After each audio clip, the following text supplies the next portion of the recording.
भन्दा 5 वर्ष अगाडि मसँग तेजाब आक्रमण भएको थियो।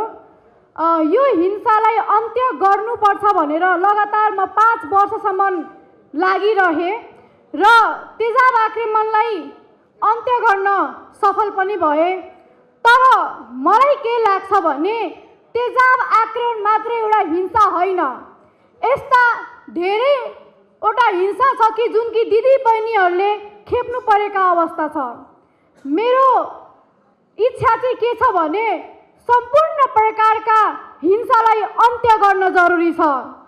सम्पूर्ण महिला दिदी भाइ बहिनीहरूलाई फ्रिडम अनुसार बाँच्न अधिकार छ र आज म यो जेनजी भएका कारणले गर्दा सम्पूर्ण जेनजीहरूको विचारहरू बुझेको कुराहरू भन्न चाहन्छु।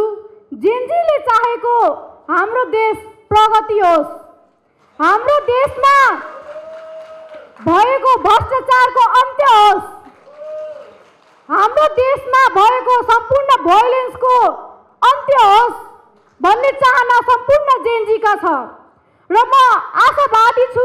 नेपाल कम्युनिस्ट पार्टीमा म जुडेका छु। सम्पूर्ण जेनजीलाई विनम्र अनुरोध गर्न चाहन्छु कि हामी एकता हुन जरुरी छ। यदि हामी एकता भयो भने अवश्य नै हाम्रो देश प्रगति हुनेछ, अवश्य नै भ्रष्टाचारको अन्त्य हुनेछ, अवश्य नै भोयलेन्सको पनि अन्त्य हुनेछ।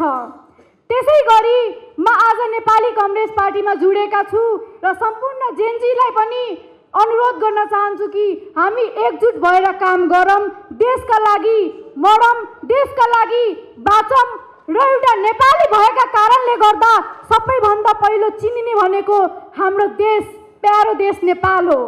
हामी नेपाली हो भनेर गर्व गर्न जरुरी छ। आफ्नो माटोलाई पहिचान गर्न जरुरी छ। जुनसुकै देशमा भए पनि म नेपाली हुँ भनेर प्राउड फिल गर्न जरुरी छ। त्यसैगरी यहाँ हाम्रो उपस्थित हुनुभएको पुष्पकमल दाहालज्यू, माधव कुमार नेपालज्यूलाई म धेरै धेरै धन्यवाद भन्न चाहन्छु। उहाँले मलाई सुरुबाट नै सपोर्ट गर्दै आउनुभएका हुनुहुन्छ र आजको खण्डमा पनि धेरै सपोर्ट गर्नुभएका हुनुहुन्छ।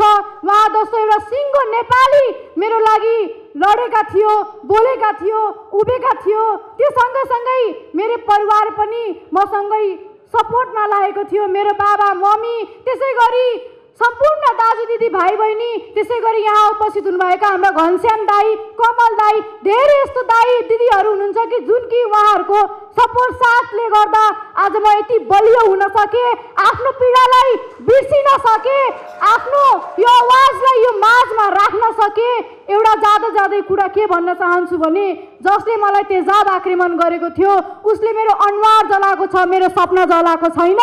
त्यसरी नै सम्पूर्ण जेनजीलाई के भन्न चाहन्छु भने जसरी हजुरहरू अगाडि आउनु भएको हुनुहुन्छ यो पाइला कहिले पनि पछाडि नपार्नुहोस्। हामी जेनजीलाई पनि अगाडि आउन जरुरी छ, हामी जेनजीहरूलाई पनि चान्स मिल्न जरुरी छ। अवश्य नै हाम्रो देश परिवर्तन हुनेछ।